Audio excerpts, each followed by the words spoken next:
And my team has told me that I haven't seen any foreign minister from outside Europe more often than I did see you. Thank you. you. I believe this is promising. And I'm happy to have you here because it's the first visit in the last 27 years of a foreign minister of Austria. And I hope that this is breaking a cycle and starting a new one with shorter intervals. I believe we already had yesterday a very good exchange together with the Federal Chancellor Karl Nehammer. And we consider India as a friend and as a partner with enormous potential. This year we will commemorate and celebrate 75 years of diplomatic relations. And we're starting this year in the best possible way by signing a number of agreements, a number of memoranda of understanding and common declarations reaching from consular affairs to working holidays and culture and art. And as far as commercial and economic ties are concerned, I believe they're booming. 2021, we have actually achieved a record in foreign exchange. And already last year, the numbers have even grown. And I believe there is room for much improvement. If I had one wish free on our relationship, I would say very easily, I want more. More trade, more investment, more exchange, more people-to-people contact, more Indian scholars here, more Austrian students and scholars in India the other way around. I believe there's a lot of potential, a lot of things we can learn and gain from each other. Most importantly today, we just initialed the agreement on a comprehensive migration and mobility partnership. This is of strategic importance for my country, for Austria. It's a sign of a very intensified cooperation in a matter which is of high importance for us, because last year we experienced the highest number ever of asylum seekers in Austria, over 100,000. And we had exploding numbers of Indians coming illegally via Serbia to Austria, reaching from 2021, we had 600 asylum applications from Indian citizens in Austria, and suddenly they reached 18,000 last year. The numbers have now decreased. We have pressured our Serbian friends to align the visa liberalization policy to the EU policy, which they have done, thankfully, and now the number has decreased. But I'm especially happy about this agreement we have initialed and finalized today, because the problem is not immigration. The problem is not migration, to be very clear. We want that. We need that. The problem is illegal immigration. And here we have a very common view that this is something we don't want. We need immigration, but immigration controlled by states and not by organized crime and by human traffickers. That's the main point. And I have to say the Indians, tens of thousands of Indians living in Austria are enriching, a welcome, an enriching part of our society. And this migration mobility agreement, on the one side, it's exemplary, because on the one side, India undertakes to take back people who come illegally, but on the other side, we undertake to make mobility and migration more easy, to have working holidays, to have students, to have scholars, to have skilled workers coming to Austria. So this is exactly what we're looking for, what we're striving for in a relationship with other countries.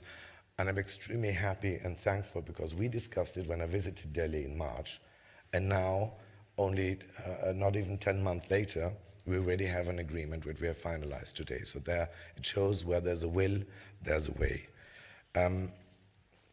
We obviously, in the last couple of yesterday and today, we not only discussed bilateral matters. Alice, the world doesn't exist only of bilateral matters, and because that would be easy. This is a visit among friends here in Vienna. But we have seen in the last couple of years, first the pandemic, now the brutal war in Europe, that we need allies, we need friends, and we consider India as an ally and as a friend. India carries a very strong weight when it comes to multilateralism, when it comes to democracy, when it comes to defending a rules-based international system. So we share common interests, we share common values, and I said jokingly coming over here to the press conference, we count on you. We have a war raging here in Europe, not even 500 kilometers away from here, away from Vienna. It is a war on European soil, but it's by no way a European war, because you are sensing the repercussions, and millions of people around the world are suffering from soaring food and energy prices. This is a war with global implications. And in this respect, we count on India. We count on India as a voice of peace, as a voice of reason. And I may say that India always had a tradition of balancing world powers. And I think it's a good sign that India now holds the presidency of G20. And yes, we have high expectations, and I believe that the Indian voice is an important one because we do share another view. Peace can only be done at the negotiation table, never at the battlefield. And you know that, and I know that. And you can be assured that Austria will stand by your side and support whatever action you do, especially focusing in the G20 on food security and other points which are of high necessity for developing countries.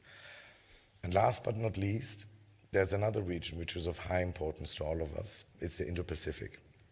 You could say the Indo-Pacific is the main artery of the global economy.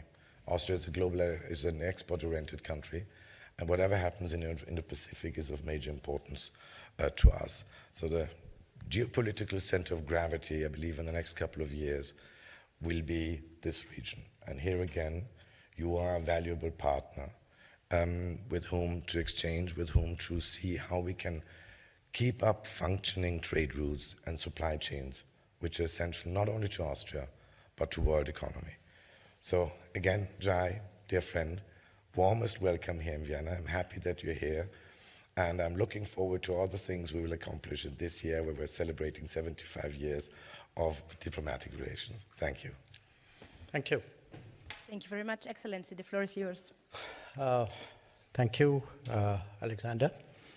Let me first say for Mr. Schallenberg that I fully share his sentiments and assessment of the state of our relations.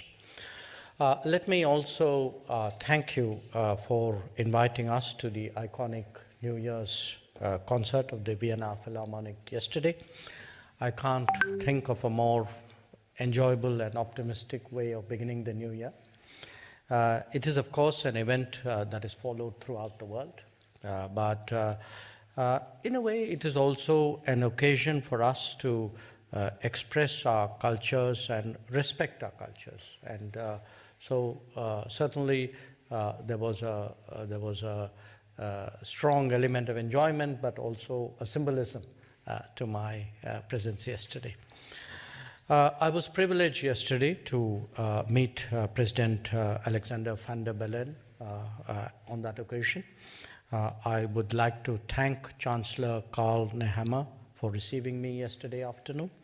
Our extensive conversation yesterday was very valuable in understanding Austria's viewpoint, both about our relationship as well as on current global issues. Today, our discussions took that forward in terms of very detailed consideration of various aspects of our relationship. Let me underline that we view Austria as a serious and consequential partner when it comes to bilateral cooperation. You have experiences and capabilities that are relevant to India's modernization and progress. These are guided by government policies, but ultimately implemented through business transactions. Our commitment today is to take both aspects forward in tandem, and I look forward to concrete initiatives in that regard. We have currently a trade turnover of approximately $2.5 billion. More than 150 Austrian companies are present in India. We would like those numbers also to grow more substantially. Our understanding is that this endeavor will be pursued through government-encouraged business-led meetings in the course of this year. I'm glad to note that India's presence in the Austrian economy has also grown substantially. This is particularly so in the digital and auto industries. There is, again, scope to grow more here. And the bottom line is really that in the manufacturing domain, the post-COVID world is seeking greater resilience and reliability of supply chains. Similarly, the digital world is putting a greater emphasis on trust and transparency, And we believe that India is part of both solutions. With you, Minister, and with the Chancellor, I had an occasion to talk about the relevance of Make in India and to access the Indian market. I assure you that we will support Austrian companies who step forward in that regard. As I understand, there are many Austrian companies who can more actively contribute to our national priorities. Similarly, our enterprises too can generate value and employment when located in Austria. Our responsibility as ministers is to make sure that such partnerships happen. I shared with Chancellor Nehammer yesterday and with Foreign Minister Schallenberg today the transformative changes underway in India. In particular, I highlighted the digital delivery for development and the green growth of the economy, as well as the advancements in health security. We welcome partnerships that help us take these objectives forward. We have today concluded a number of agreements, and you heard from the Foreign Minister in that regard. And I think a particularly noteworthy one is the initialing of the Comprehensive Migration and Mobility Partnership Agreement, because it will enable demands for skills and talents to be synchronized with their availability. Similar agreements have been recently concluded by India with Germany, France, Portugal, UK, and Denmark, amongst others. It will help us to cooperatively expand our economic opportunities and meet the requirements of the global knowledge economy. Let me also be clear that as a country that seeks to utilize the global workplace to the fullest advantage, India is a strong votary of legal migration and mobility. Irregular movement not only enhances the vulnerability of the people involved, but is inherently exploitative. We want a fair, legal, and equal opportunity to demonstrate the contributions of Indian skills and talent. We have also today had open and productive discussions on a range of regional and global situations. By and large, I would say our approaches are similar, though obviously we are located in different regions and we have our particular compulsions. I appreciate the exchanges we've had both today and yesterday on Ukraine, on the Middle East, on South Asia, and the Indo-Pacific. They have brought out the significant convergences in our thinking. We spoke at some length on the threats to international peace and security that is posed by terrorism, including its cross-border practices, by violent extremism, radicalization, and fundamentalism. Their effects cannot be contained within a region, especially so when they're deeply connected to narcotics and illegal weapons trade and other forms of international crime. Since the epicenter is located so close to India, naturally, our experiences and insights are useful to others. With regard to the Ukraine conflict, let me underline that India remains deeply concerned. We sincerely believe that this is not the era of war. Differences must be settled on the negotiating table. It is imperative that there is a return to dialogue and diplomacy. Prolonged conflict will not serve the interests of any party. My Prime Minister has been in contact with the leaders of both nations, pressing our point of view in that regard. We are also increasingly anxious about the knock-on effects of the conflict in terms of accessibility and affordability of fuel, food, and fertilizers. This is a growing concern for the Global South. Austria is an important partner for India in the European Union at a time when we seek to upgrade our relationship. We appreciate its strong support for the negotiations underway on the FTA, the investment agreement, and the geographical indicators agreement. Their conclusion will obviously have a positive impact on our bilateral economic partnership as well. We also have a strong meeting of minds on the challenges confronting the international community, whether it is pandemics or climate change, terrorism or cybersecurity. Our interests are indeed very convergent. Conversations today have surely helped to bring the requisite segments of our system together in that regard. India, as the Minister noted, has just assumed the presidency of the G20. We have also completed our current tenure as a member of the UN Security Council. As a participant in many international organizations and initiatives, we appreciate the insights that Austria provides on so many issues. Working together more closely in the multilateral domain was one of the many understandings that the Foreign Minister and I reinforced today. Foreign Minister Schallenberg and I, as he pointed out, have met 5 times in the last year. I think at least I have taken a great shine to him. There should be proof of our determination as well to take ties to a higher level.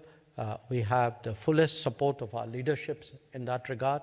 And once again, let me thank him for the very warm welcome, for the productive discussions, and for charting out a pathway really to take our relationship to the next level. Thank you. Thank you. I might add that we have afterwards a meeting with our Czech and Slovakian colleague. Yesterday you met the president of Bulgaria. Indeed. So your visit to Vienna also proves what I always say, that we are sort of a regional hub and you don't need to travel elsewhere, just come to Vienna. Thank you, ministers. Are there any questions? Thomas Schmidt, bitte. Thank you. Happy New Year, Minister. Micro. Thomas Schmidt, Austria Press Agency. As you have spoken about the war in Ukraine, a question to you both.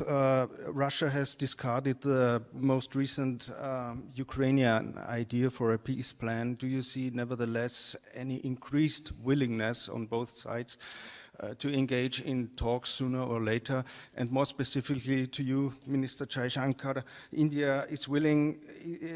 India has stressed the importance of dialogue. And there has been recently a phone call between President Zelensky and Prime Minister Modi. Could you a little bit elaborate the position of your country? Is India willing to engage in some sort of mediating role or facilitating role once the time has come for that? Thank you. Should I? Okay. In my opening remarks, I have laid out very clearly our position, which is that there has to be a return to dialogue and diplomacy. Now, since the conflict started in February, obviously the immediate pressures and anxieties have changed with the passage of time. In the initial weeks, a lot of that was centered for us around a very large number of Indian students that we had, more than 20,000 of them in Ukraine, and how to get them out of the conflict zone.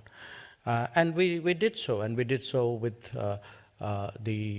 also the support of all the neighbors of Ukraine.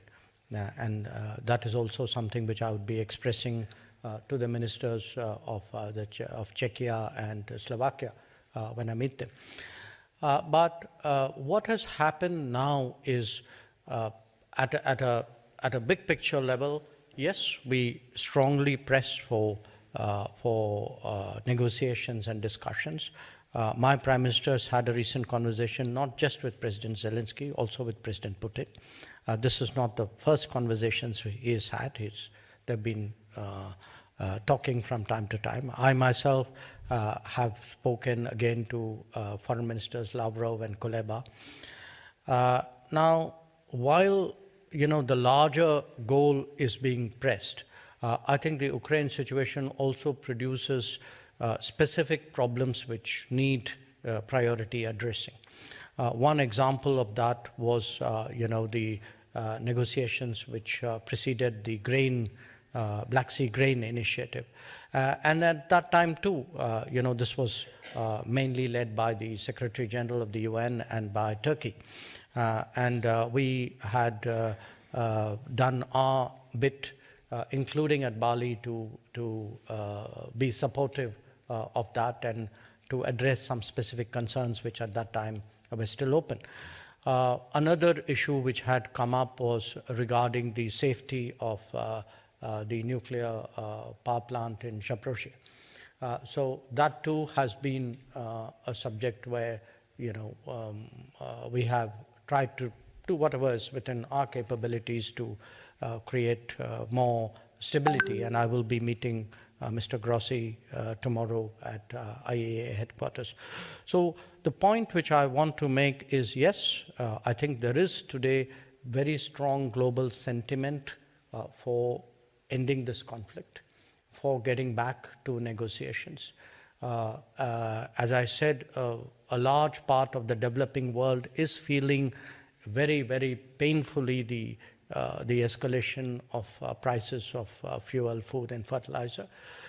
So we articulate that sentiment, but also as today G20 president, I think we have a responsibility of trying to channel and capture global views in this regard and see how we can take that forward in a positive direction. May I add, I mean, from my perspective, and I said so repeatedly, it's a question of common sense, it's a question of logic. Peace is never done on the battlefield. Peace is done on a negotiation table, always. History has proven it again and again. And this war won't be an exception. But yes, it takes two sides to agree to negotiate. And one rule is clear, no negotiations about Ukraine without Ukraine. They have to be sitting on the table. And Ukraine has been putting forward a 10-point plan, which I think is interesting. I discussed it with Dmytro Kuleba at our meeting in Poland in December, and where I believe, for instance, issues like nuclear safety, you don't have to endorse all 10 points of it. You can pick out certain countries can choose one point where they want to engage. I believe this is a very smart way of approaching the issue. But yes, in the long run, we shouldn't lose out of sight the goal. And the goal has to be, for all of us, to recreate a situation where peace and diplomacy can take place again, where peace gets a chance. But here again, for the time being, I don't see it yet because both sides are trying to, find decisive scores on the battlefield. And I nevertheless think it's disconcerting if on European Union level, it is for the time being not possible to include this long-term vision, which we have, for instance, within the United Nations, that at the end we need negotiations to settle an agreement, to settle for peace, that we cannot even find consensus within the European Union to add these languages in our conclusions. I think this is a disturbing thing, looking at the history of the European integration. May I just add one other point? One issue which hasn't got the attention which it should is really today the shortage of fertilizers and the prices of fertilizers as a result of this conflict. So that is again an issue where we are trying to see we can work with various partners. Of course, the UN Secretary General has been taking the lead in that regard. So there are really very, to my mind, very specific, almost modular issues which can be addressed on a self-standing basis, even while we are pursuing a larger goal for peace and cessation of hostilities. Thank you. I think it's first row. Happy New Year, Alex Kofler from the Austrian Broadcasting Corporation. And if you don't mind, please, Minister Schallenberg, to answer in German for our Austrian audience. What you said before, like what role can India play to restore peace and end the war maybe in Ukraine? If you don't mind. Please. Ich glaube, Indien hat eine große Geschichte auszugleichen. Es ist ein Land, das sozusagen immer wieder versucht hat, in seiner Geschichte zwischen Weltmächten einen Ausgleich zu finden. Und ich habe das sehr lange mit meinem Freund und Partner, dem indischen Außenminister, besprochen, dass ich glaube, dass eine große Rolle auf Indien zukommt in diesem Zusammenhang. Der Premierminister Modi ist einer der wenigen noch, der sozusagen regelmäßig mit beiden Seiten, mit Ukraine und mit Russland im Gespräch ist. Und er hat auch sehr klar gesagt, etwas, was sehr wichtig ist. Er hat gesagt, this is not an era for war. Das ist jetzt kein Zeitpunkt für Krieg. Das ist nicht eine Ära des Krieges. Und hat ein sehr deutliches Signal an den russischen Präsidenten geschickt. Und ich glaube, da haben wir auch hohe Erwartungen, auch an die G20-Vorsitz Indiens, dass sie eine der Stimmen der Vernunft sein werden. Und wir brauchen Stimmen der Vernunft. Weil eines ist klar, unser Ziel muss sein, dass wieder Frieden herrscht, dass Diplomatie wieder Raum greifen kann in der Ukraine. Noch sind wir nicht so weit. Noch wird sozusagen versucht, hier im Schlachtfeld eine Entscheidung zu finden. Und wir wissen alle, dass der Krieg uns noch lange in dieses Jahr hinein begleiten wird. Aber unser Ziel dürfen wir nicht aus den Augen verlieren. Frieden wird immer am Verhandlungstisch gemacht, nie am Schlachtfeld. Und auch dieser Krieg wird keine Ausnahme sein. Thank you very much. And maybe I said the same thing. could you repeat your statement from your speech? Like, why is it so important that close ties between India and Austria? Thank you. Also ich glaube, Indien ist ein sehr wesentlicher Partner und ein Freund von Österreich. Indien ist die weltweit größte Demokratie. Wir haben einen sehr ähnlichen Zugang zum Multilateralismus, zur Verteidigung des wertebasierten Systems. Und ja, wir haben momentan eine Situation, wo vieles sozusagen im Fluss ist, in Frage gestellt scheint. Wir haben jahrzehntelang gute Wirtschaftsbeziehungen gehabt mit Russland und Belarus und anderen Staaten. Und die scheinen jetzt mit einem Fragezeichen versehen. Da kommen natürlich plötzlich Staaten wie Indien sehr viel mehr in den Fokus. Momentan ist Indien noch nach China, Japan und Korea der viertgrößte Handelspartner. Aber ich glaube, dass hier ein großes Potenzial für mehr besteht.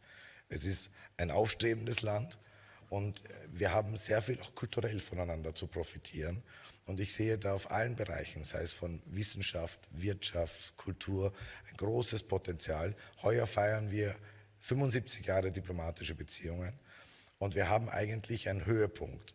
Wir haben uns fünfmal getroffen in den letzten 12 Monaten, einen intensiveren Rhythmus als nie gegeben und wir schauen, dass wir vielleicht heuer entweder einen Besuch von Premierminister Modi nach Wien oder vom Bundeskanzler Nehammer nach Delhi, dass wir auch dieses Jahr wirklich auch gemeinsam begehen und hier vor allem auch im Wirtschaftsbereich und im technologischen Austausch neue Wege finden.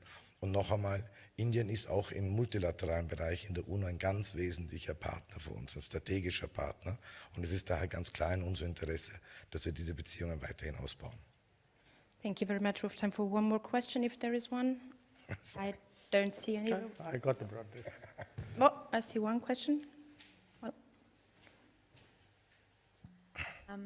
Antonia Ebner, Broadcaster Service TV. I have an off-topic question, so if I may ask you, Minister, to answer in German as well. Frankreich, Deutsch. I have a visit from the No, please. Go ahead. Yeah. Es geht um die Corona-Tests, die die USA, Frankreich zum Beispiel eingeführt haben für Einreisende aus China. Ist das in Österreich auch vorgesehen? Warum nicht? It's on Chinese. Yes. Also ich finde es begrüßenswert, dass China jetzt endgültig und endlich lockere Schritte vorgenommen haben. Es hat sich erwiesen, dass die Zero-Covid-Policy, die sie verfolgt haben, desaströs war, langfristig. Und auch, dass autokratische Regime offenbar länger brauchen, Lernkurven hinzulegen. Aber sie haben sie jetzt gemacht, sie haben jetzt lockere Schritte gesetzt, das ist wichtig. Die Großteil der europäischen Staaten haben keine Regelungen eingeführt und ich glaube, das ist auch momentan nicht notwendig. Ich weiß, Sie haben erwähnt, einige haben das gemacht. Ich glaube, wir sollten auf europäischer Ebene hier konzertiert vorgehen. Wir sollten vermeiden, dass was manchmal geschehen ist im Jahr 2020, 2021, ein Fleckerlteppich an Regelungen. Ich würde also sehr dafür plädieren, dass die Gesundheitsminister auf europäischer Ebene sich schnell zusammenfinden und hier einen gemeinsamen Zugang finden. Wir von österreichischer Seite, mein Verständnis ist, dass wir solche Schritte momentan bilateral nicht für notwendig erachten. thank you very much. Thank you, Ministers. Vielen herzlichen Dank auch für Ihr Kommen.